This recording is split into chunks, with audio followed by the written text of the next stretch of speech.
I'm Nicole Jones, and you are listening to Mediocre to Masterful. This podcast helps you master your goals, activate your plans, and manifest your purpose. Today I'm here with Stacey-Ann Walker. She is a spokesperson with the American Heart Association, and she does many amazing things within that space and teaching others the importance and the information behind heart disease. And many other opportunities are in the stars for Miss Stacey-Ann. But Stacey, welcome to the show. Thank you. Thanks, Nicole. Thanks for having me. I'm so happy that you're here and to describe this topic of being heart healthy and then how it aligns with following your goals, following your vision, or if we want to call it following your heart, in terms of making sure that, you know, the ideas and the dreams that you have are being fulfilled and not allowing anything to stop you from that. You know, many people have a lot of roadblocks within their lives, and a lot of times we put our dreams and our wants on the back burner, but you have been able to turn that around. So before I go too deep, I'd love for you to share more about you. Sure. So I am 37 years old. I am a mother to my beautiful daughter, Ashley, who is 8 years old now.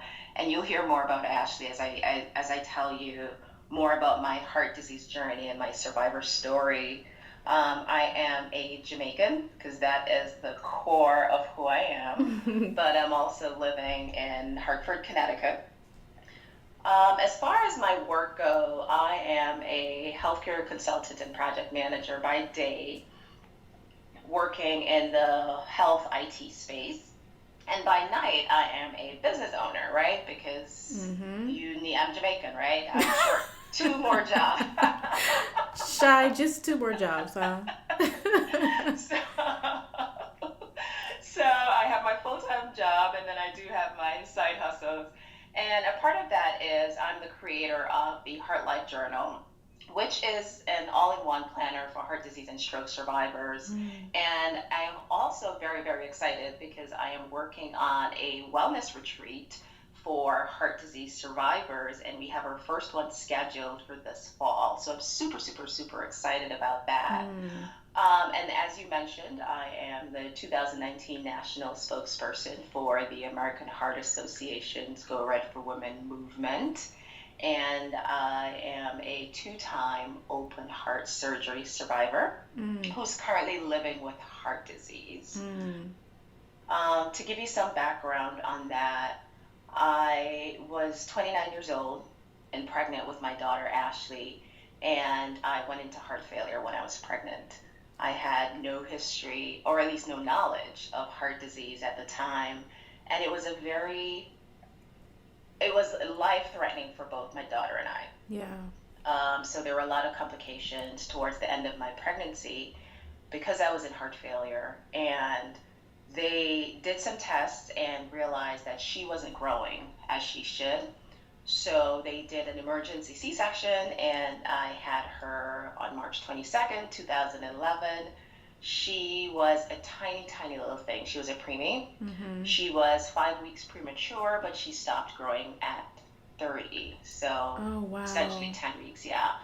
She weighed 2 pounds, 12 ounces. Oh my gosh. So a tiny little thing. Yeah. And when I was in the hospital, I had her, and then she was in the NICU, and the focus was on her and growing her and getting her to catch up in weight. Yeah, definitely. And I was in labor and delivery, and then I had further complications due to heart disease that I did not know I had, that nobody knew I had at the time. I had gone through, a whole pregnancy, and it wasn't detected. And it wasn't until I went into respiratory distress 2 days after having my daughter, where I literally almost died. And they had to come in and do emergency life-saving interventions to save my life. Otherwise, I would not be here. Oh my God. And that's when my journey with heart disease started, because they transferred me from labor and delivery to the cardiac unit. So I became a cardiac patient 2 days after giving birth to my daughter, and have been fighting ever since. Wow. That is just a whirlwind of events during something, your first pregnancy, um, having given birth to a premature baby, which was like you've never experienced before, and then on top of that, to find out that you had heart disease, and at that point still didn't know until you were wheeled down to the cardio center, the hospital. It was frightening. And a lot of it, now I have the language for it because it's been, 8 years and I've been a huge advocate in the heart disease space. But at the time, I didn't know what was going on, you Mm-hmm. know? Mm-hmm. I was so concerned with or about my daughter because she was in the NICU. And then here's this thing that's happening to me, and I don't know what it is. Was it a heart attack? What was going on? Mm-hmm. And it took a couple days of just requesting my records while I was in the hospital, reading and talking to, all the doctors before I got it to say, okay, this is pretty serious, Mm-hmm. and this is going to impact the rest of my life going forward. Mm-hmm. So here we are today. You now know what you have. You have heart disease, and like you said, you've been fighting ever since. What is the importance of just listening to your body and self care? Because I can imagine that even in that moment, 2 days later of giving birth, did you feel something? Did you know something that something wasn't right? You just couldn't put your finger on it. Like, what was it for you in that moment?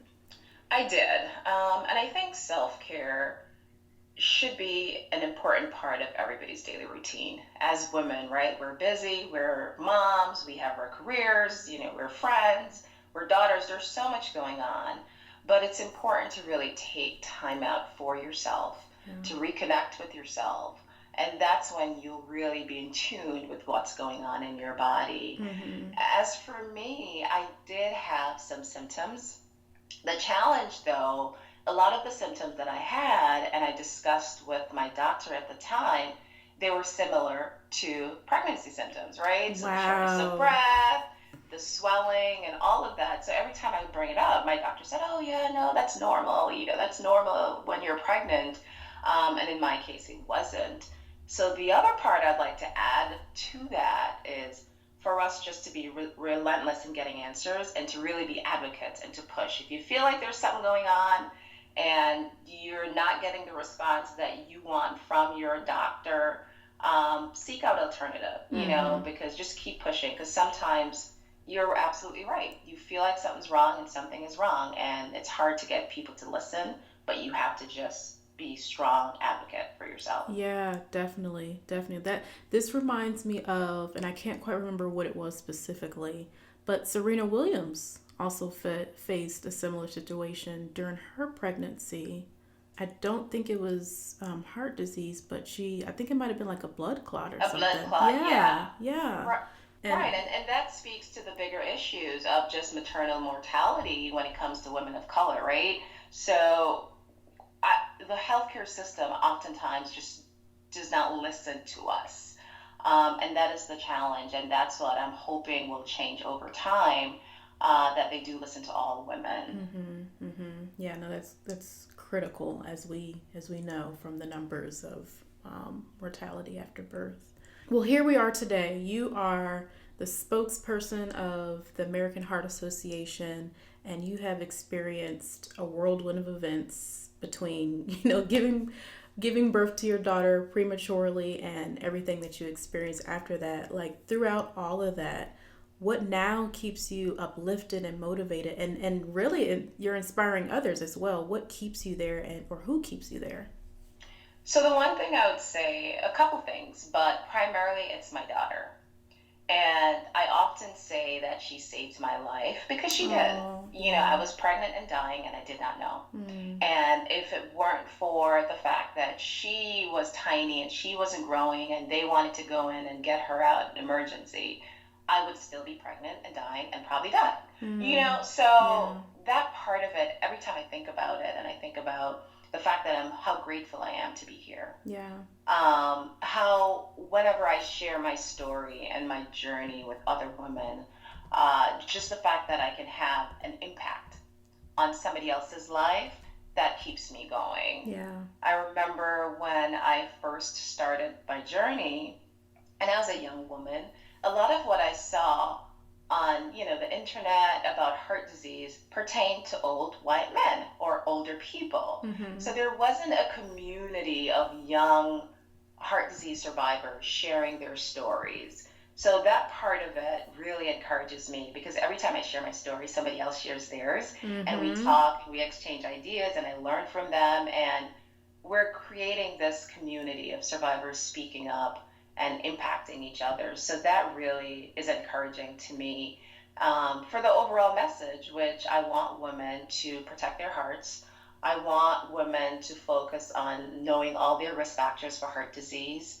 And I want for those women who are living with heart disease to know that they're not alone, Mm-hmm. you know? So, Mm-hmm. so that's what encourages me.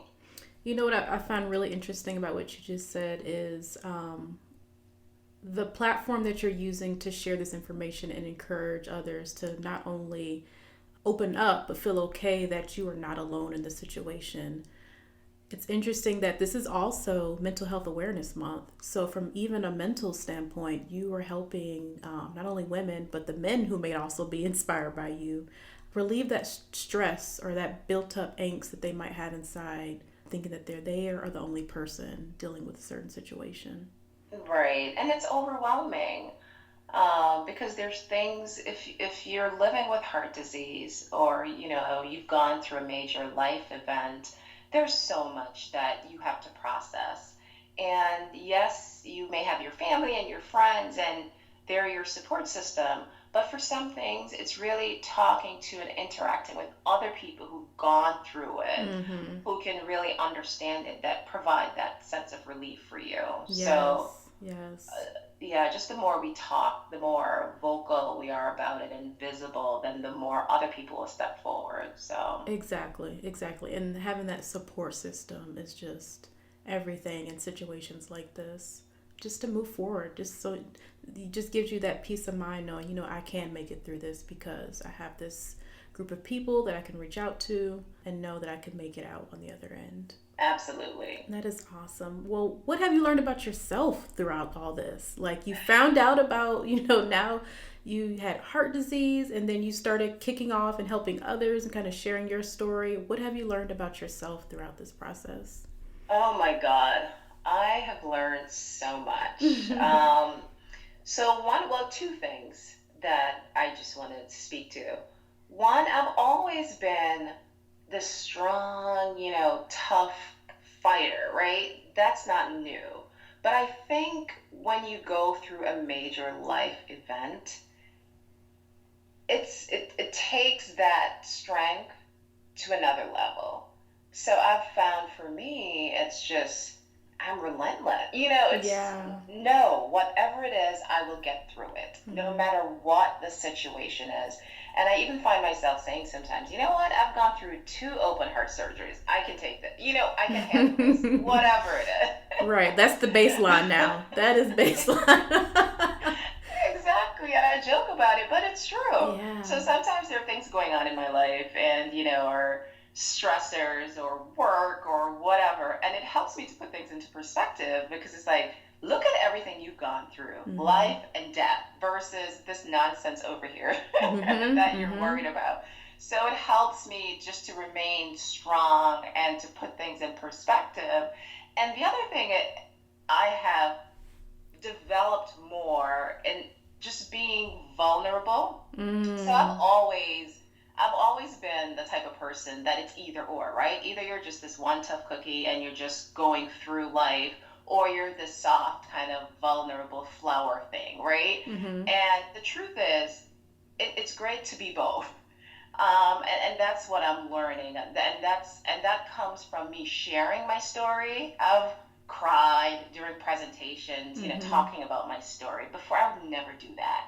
I've shown that side of me as it relates to heart disease, and it's opened me up more to connect with others. Yeah. So that piece, merging the strength with the vulnerability and kind of using both pieces to help other women, I think that's the one thing that I've learned, that I always had it, and now I know how to kind of use it, Yeah. on this journey. Yeah, it's definitely become something in your tool belt now to kind of, you know when to be more vulnerable or be more on the strength side, or one the balance of the two. And that Absolutely. is really important because even just as Black women, we think of strength as just being strong, to holding back our emotions and just, taking things by the punches.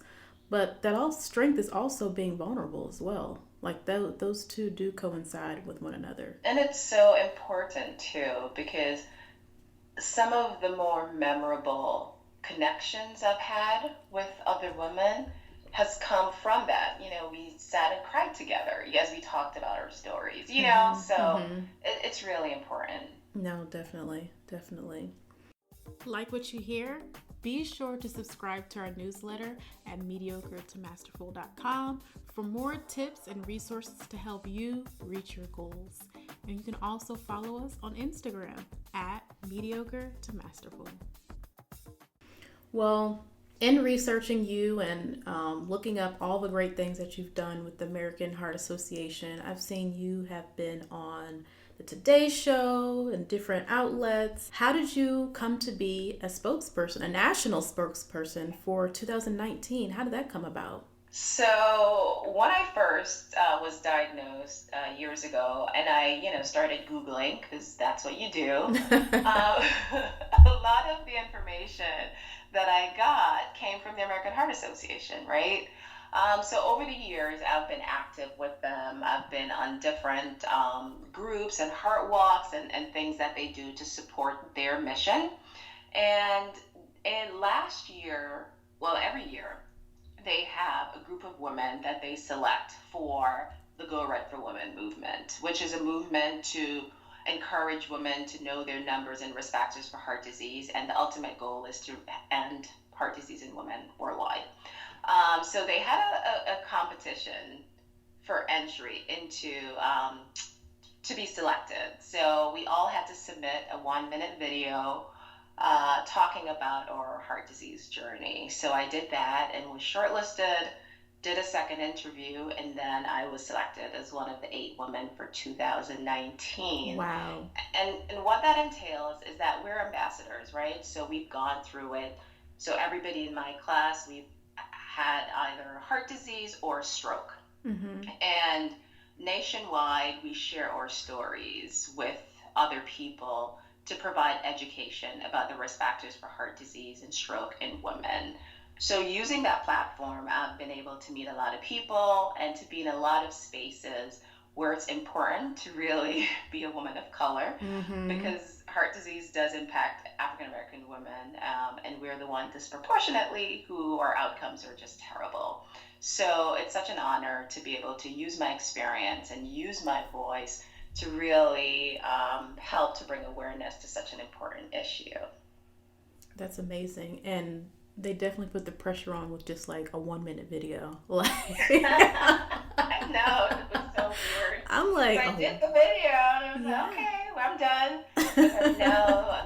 So I had to do it a million times to try to get it concise to the point where it's a minute. Right. No, that's awesome. And I think, like you mentioned, just being a woman of color to also be a spokesperson in this space is really important for the minority women who, don't always see a face that resembles them and, can only go to certain outlets to find information.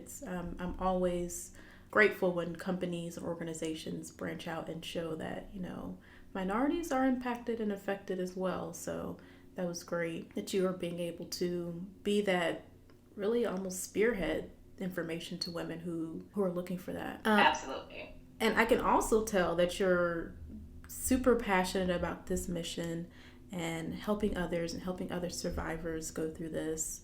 Like, how can other survivors also gain this, same amount of strength and self-awareness that you embody? Yes. So the one thing I will say to survivors is take it one day at a time.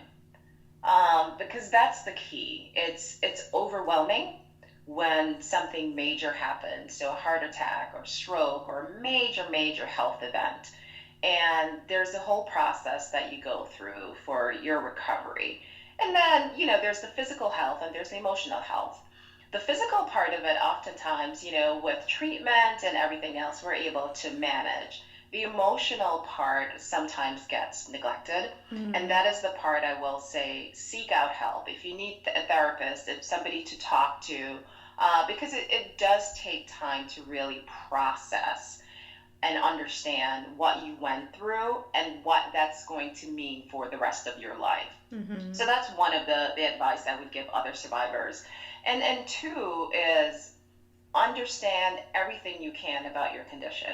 I am a serial like researcher. I will Google, I will research, I'll do everything just to understand, just to make sure that when I'm having those conversations with my cardiologist and you, my team, I know the questions to ask. I know uh, as much as I can about my condition to help to inform my decisions.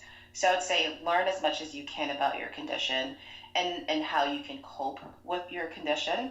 And try to still have and enjoy your life. I know for some people, for example, after a stroke, there may be deficits and you may have limitations. Mm-hmm. But within that, try to find time and space to do the things that you enjoy because that's an important part of healing as well.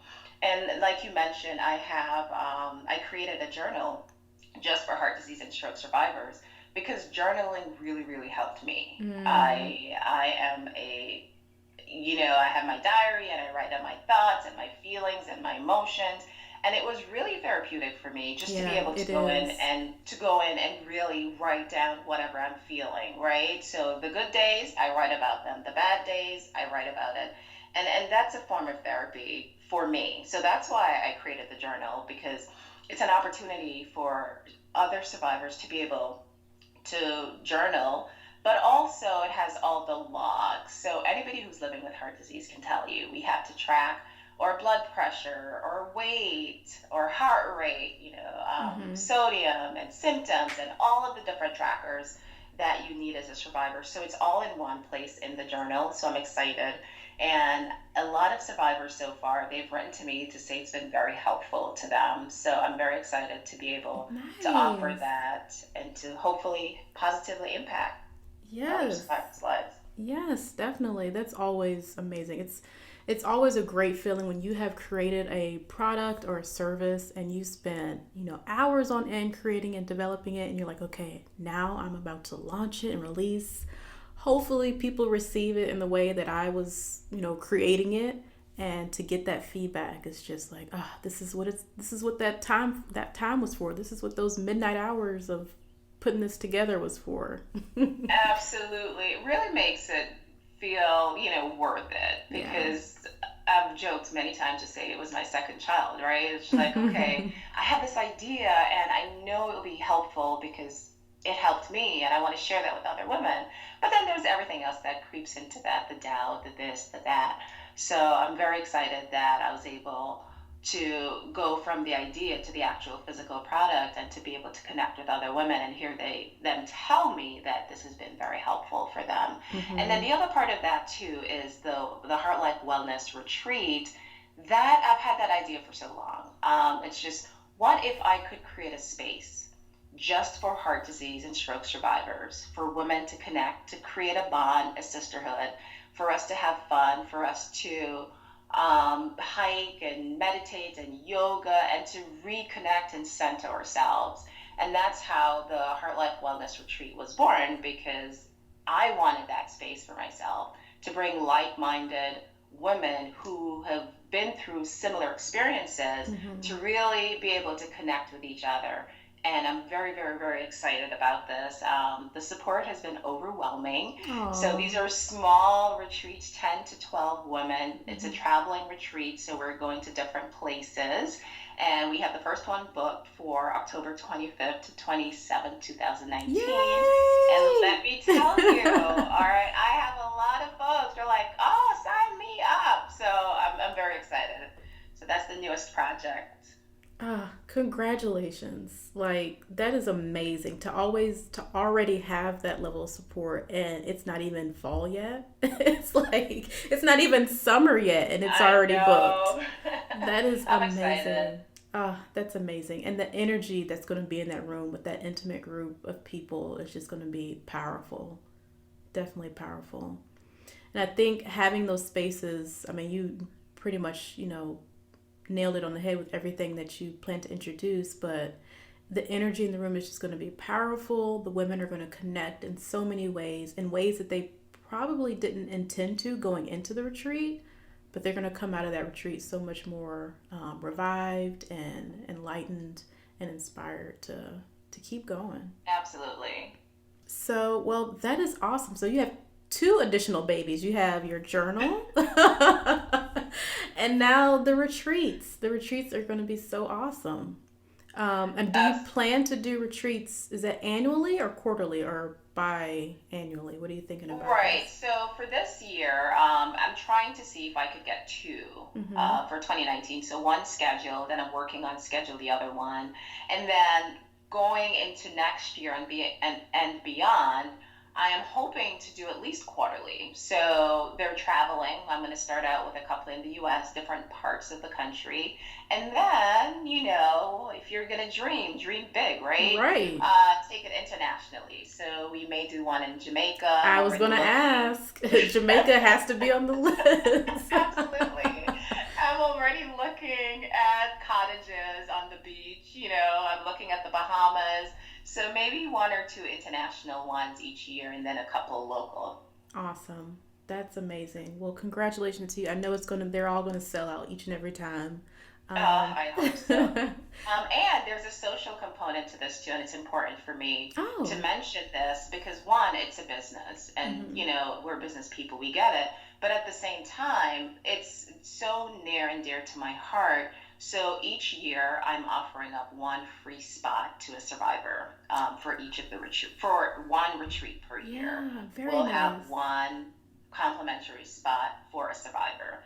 So I haven't quite figured out how the entry process is going to be. So it could just be that somebody nominates a survivor that they know that would benefit from a retreat, or the survivor themselves can really submit an application. So that's a part of it that I'm excited about because it's really giving back and creating that space for survivors. Oh, awesome. And it really could be that 1 minute video. Kind of use that same model. That way you have some footage to put on your social media and everything. Well, absolutely. I thought about that. Awesome. I want to put more people through that. Well, awesome. But that's important to me to give back that way. No, I totally agree. I'm always for giving back. Like once you've reached a certain point in life and you have gotten information and received information that's helpful for others, it's always important to then reach back and make sure other people can receive that same level of information. And if it requires a free ticket to retreat, that's awesome. Absolutely. Anything else in the works? I mean, I feel like you have a lot of great things going on. Anything else going on with the Heart Life Journal or? So it's just those two projects for now. So the Heart Life Journal is available on my website, theheartlifejournal.com, and it's also available on Amazon, which I'm very excited about because Amazon is a powerhouse and I do get a lot of traction from them. So it's available there. And also, one of the things too that I am working toward, right, is following my dream and being fully self-employed. Yes. So these two projects that I'm on and this mission that I'm on to educate women about heart disease and to create safe spaces for those women, I want that to be my full-time mission and calling and job. So I'm working towards that. Hopefully within the next year and a half, I will be able to do that. Which is tough because, that corporate check is pretty good. That's what keeps people in most scenarios, yes. And it's a huge risk to really step into what I believe that I've been called to do. So I'm on that journey myself, just being able to just step out in faith and say, you know what, this is what makes me happy. I'm happiest when I'm not when I'm at work, kind of, facilitating meetings and doing all that in the world of project management, but I'm happy when I'm with these women and we're talking and we're connecting and, I'm sharing my story and I'm sharing other people's story. That's what brings me joy. And I'm on a journey to be able to have that be my daily life. Yes, I'm all for it. I am rooting for you, girl. Like, for real. And I would Hey. not be surprised if that happened by end of year. I know you said a year to 2 years, but I'm like, I'm not going to be surprised if that happens within 2019. Speaking into the universe.